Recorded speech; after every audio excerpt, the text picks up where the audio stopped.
Thank you for watching, and in this video we are going to learn about the drawing dimensions. So we are going to cover the baseline dimensions, chain dimensions and much more.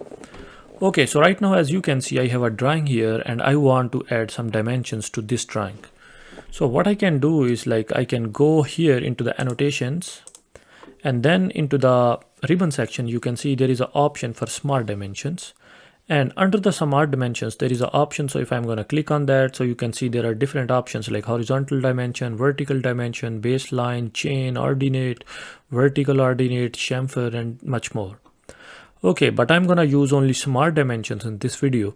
And smart dimensions is providing us the best dimensions what we can use. So I'm just going to go into the smart dimensions.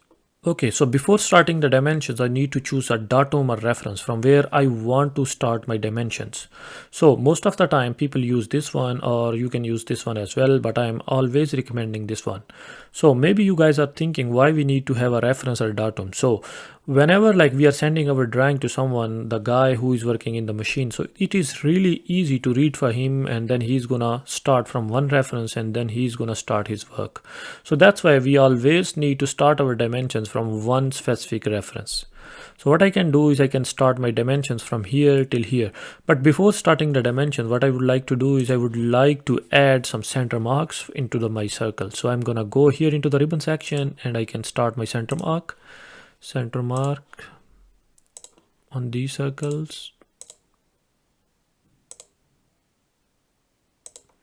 And then I would like to uncheck the document details and extended lines, and then I'm going to click the green check mark.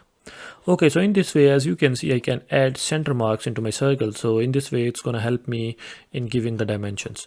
Sorry for distraction, but if you think my videos are helpful for you, or if you are a serious SolidWorks learner, I'm gonna highly recommend you can go into the description of this video where you can find my course link, in which I have over 10 hours of videos in which I explain each and every command in a detailed way. Thank you. Okay, I'm gonna go back into the annotations and then let's go into the smart dimensions.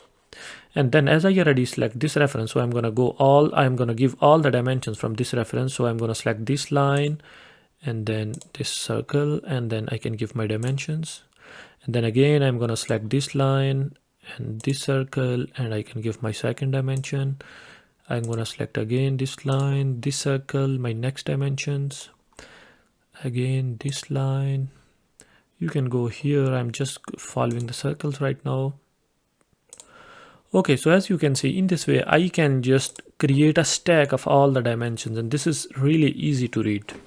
Okay, so these kind of dimensions, like this kind of way, is called baseline dimensions. So I want to delete all these dimensions, and then I'm gonna go and I'm gonna apply all these with the chain dimension. So I'm just gonna select this one and then click the delete button on my keyboard.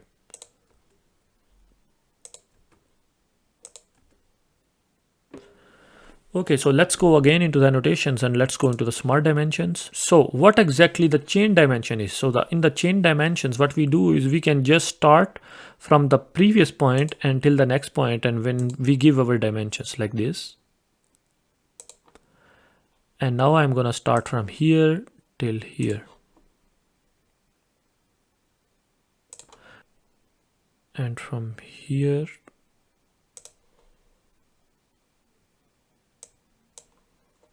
till here, like this, and let's click the green check mark.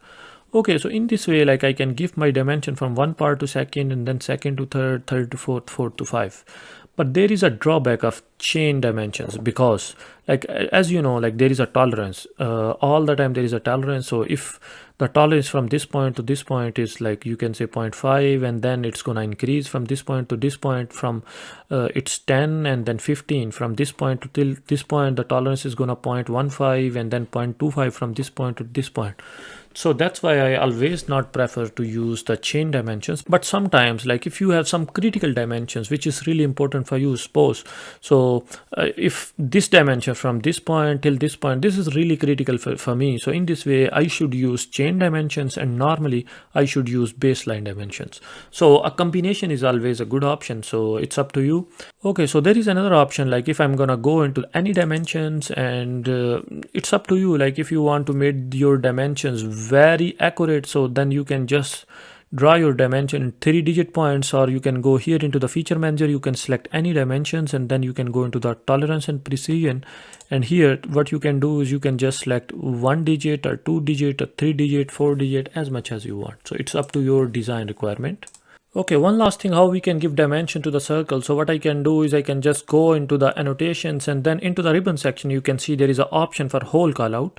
So I'm just gonna select the whole callout, and then at whatever the hole I want to give dimension, I can just select the whole, and in this way, like, this command is gonna export all the information about the hole. What is the size, is it through all, or what are the dimension of any hole, and then I'm gonna click the green check mark, and then I'm gonna go back again for the whole callout, and then I'm going to select this circle. So you can give, or you can export all the whole dimensions or information, and then I'm going to click the green check mark. Okay, so this way we can use baseline and chain dimensions. And that's all for today's video. Thank you so much for watching, and I hope you enjoyed it. If you did, don't forget to hit that like button and subscribe to our channel for more videos like this one.